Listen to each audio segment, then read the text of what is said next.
it's not only sort of mathematics itself, like the calculations that we were just doing, but also, to some extent, the language of mathematics that informs both our daily lives and some of the art here in the museum. And I don't know, as we were walking, if anybody noticed something that appears sort of mathematical, at least in its structure or its notation, that we may have seen, kind of on the walls of the place. It's sort of sitting right behind me. I see something. It looks kind of like an equation, doesn't it? Just behind me, off to your left there. So this is an equation that seems to involve not numbers but colors.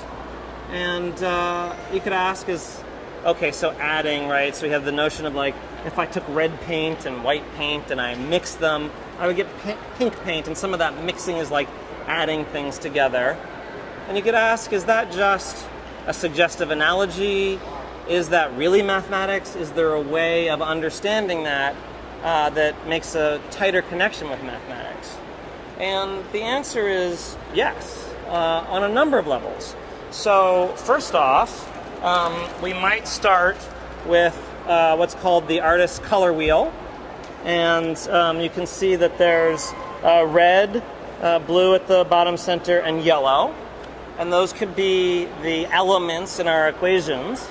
And if you try to look at the various equations that you see as we're walking around the mall, you'll see familiar ones such as red plus blue is violet, or red plus yellow is orange, or yellow plus orange is marigold, and so on. And if you look at these equations, you'll see that there is sort of a geometric rule. So we can actually represent the hue of a pigment by an angle. There's a way of representing a hue of a pigment by an angle. And then what happens to our addition rule?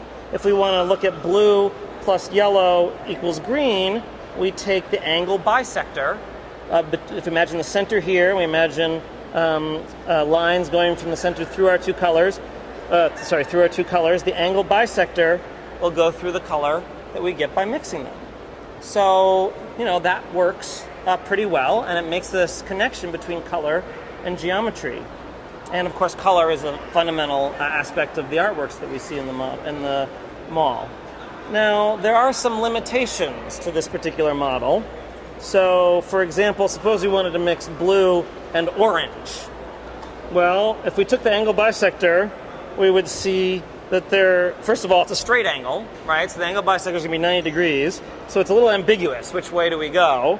So it would tell us that this blue plus this orange would either be sort of lime green, or it would be kind of vermilion. Do either of those sound right? No, it doesn't sound so good. So there's some breakdown. And also, how in the world do we interpret this equation, red plus white is pink? Well, you could imagine the colors would fade out toward the center. So there, you're taking the midpoint as opposed to the angle bisector. So there are some weaknesses of the model, but mathematicians have worked on it. And, maybe about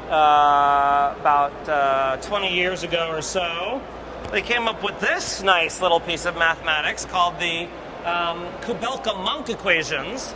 And this is how, if you are, for example, building a laser printer and want to know what's going to happen when you mix those toners, these are the equations you have to use to actually figure out how the colors come out. So we're not going to go into the details of the Kubelka-Munk equation right now, but I just want to underscore the fact that you can go very deep with mathematics. Mathematics can start to give you rewards right away with simple models like this, and then as you refine your models, you can actually produce the more in-depth things that you need to do something like build a laser printer. So this comes from a paper by Xerox company. When they're innovating in the laser printer, they needed to know how to figure out what would the color look like if they put so much of this kind of toner and so much of that kind of toner, and you end up having to make a very detailed mathematical model to get your printer to work. All right, excellent. So we've seen a bunch of different ways about how math underlies a bunch of things in the mall.